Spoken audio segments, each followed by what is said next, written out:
Badges and Heartbeats. For a story of lesbian love between two female police officers. The night Maya Reyes pulled a woman from a burning car on the interstate was the same night she fell in love, though she would not understand that for a long time.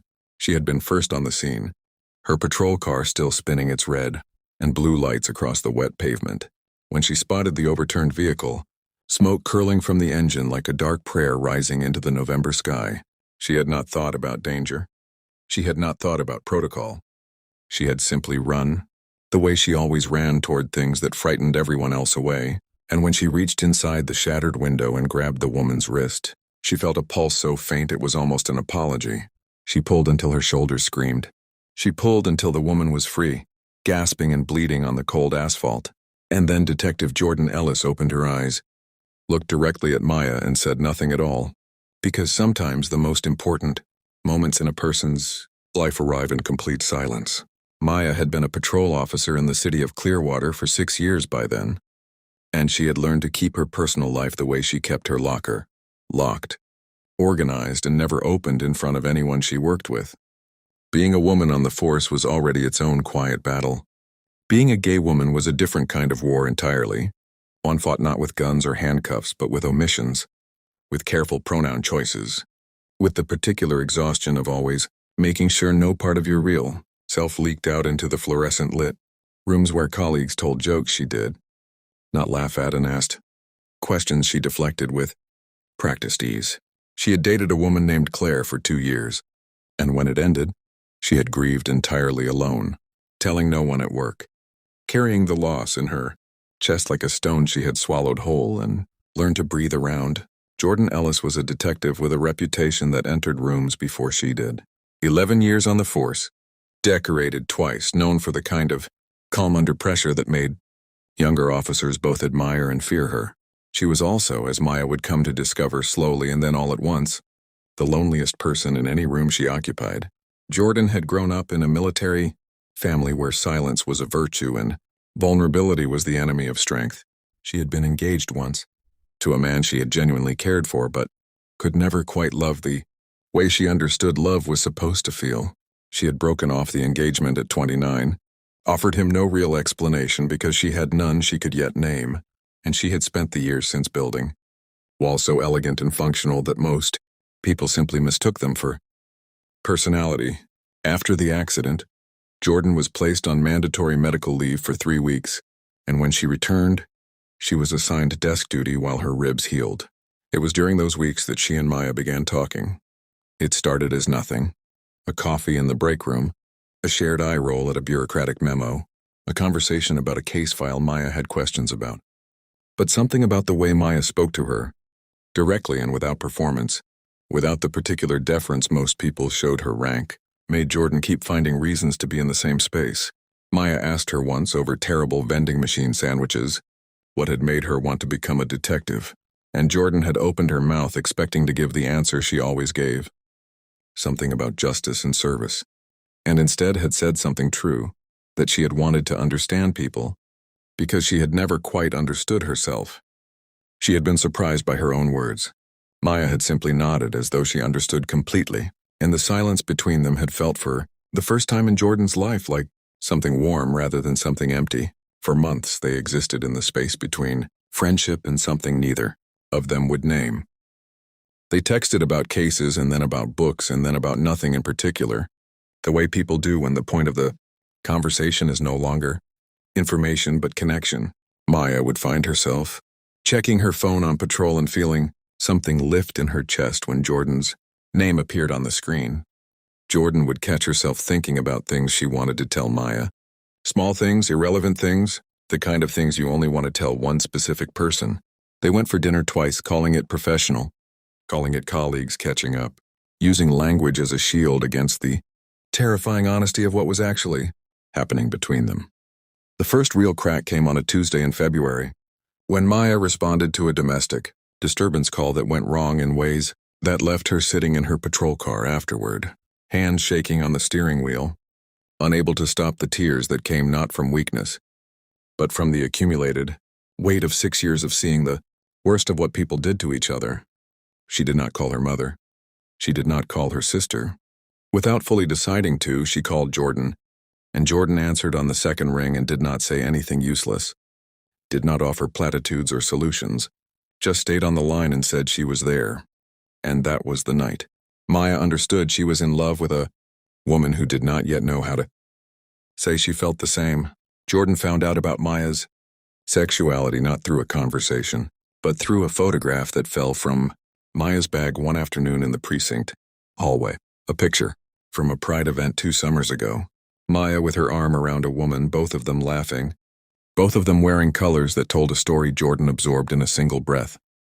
Maya picked up the photograph quickly, her jaw tightening, with the specific dread of someone who has been outed before they were ready, and she looked at Jordan with an expression that was half defiance and half exhaustion, ready for the shift in dynamic she had learned to expect. Jordan had simply handed back the photograph and said she looked happy in it. 3 words, but the way she said them, careful and sincere and with something searching in her eyes, had made Maya's breath catch in her throat. What followed was not a sudden confession or a cinematic declaration. It was slower and more honest than that.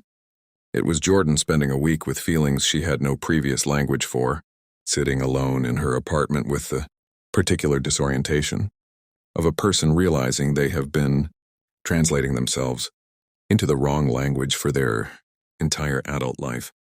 It was Maya giving her that space, understanding instinctively that some realizations cannot be rushed, that you cannot pull someone from a burning car of self-understanding. You can only stay close and keep the path clear. Jordan had never been with a woman, had never let herself follow the thread of certain feelings far enough to see where they led, but she followed them now in the privacy of her own mind, and what she found at the end of the thread was not confusion but clarity, the strange, profound relief of something finally making sense. She called Maya on a Saturday morning and asked if she could come over. She arrived with nothing to offer except the truth, that she had spent her whole life feeling slightly out of step with herself, that she had never understood why love always felt like a performance she was giving rather than a life she was living, and that spending time with Maya was the first experience she could remember that felt entirely real. She did not have a perfect speech. She did not know the right words for what she was or what she wanted to become. She only knew that Maya was the person she wanted to figure it out with. Maya had taken her hand and said that was enough. That was more than enough. What came next was not without difficulty, because real love stories never are. The precinct was not a hostile environment, but it was not an easy one either. There were colleagues who adjusted without comment, and others who adjusted poorly, whose discomfort expressed itself in small and deniable ways. There was the particular complexity of navigating a relationship within a shared workplace, balancing professionalism with the overwhelming reality of loving someone you see every day, of learning to look at someone neutrally, in a briefing room when what you feel is anything but neutral. Jordan, who had built her career on being unreadable, found herself vulnerable in ways she had never permitted before, and the vulnerability frightened her sometimes, sent her into silences Maya had to learn to wait out rather than chase. Maya, who had spent years protecting herself, had to practice the difficult act of trusting that this time she did not have to do it alone. There was a night, 6 months into their relationship, when Jordan received a commendation at a departmental ceremony, and Maya sat in the audience watching. The woman she loved stand at a podium, accepting recognition for bravery, and she felt something so large and complete that it had no adequate name. Jordan found her afterward in the parking lot, still in her dress uniform, and the look they exchanged in the orange glow of the streetlights held everything that formal occasions had not allowed them to express in pride and tenderness and the particular joy of being known by someone who has chosen to stay. Jordan took Maya's face in both hands and said, quietly, that she had never, in her life, had someone to share good news with who made the news feel truly good. Maya understood that this was Jordan's way of saying something enormous, the same way she understood that loving this woman would always require translation, and she had decided months ago that this was not a burden, but a privilege. If their story teaches anything, it is not that love is easy or that belonging is automatic or that the world will always make space for you gracefully. It teaches instead that choosing honesty, even when it arrives late, even when it arrives inconveniently, even when it costs something and is always the right choice. It teaches that two people can find each other in the middle of fire and wreckage and ordinary break rooms and fluorescent lit hallways, and that love does not require a perfect setting or a perfect moment. It only requires two people willing to look at each other without the armor on.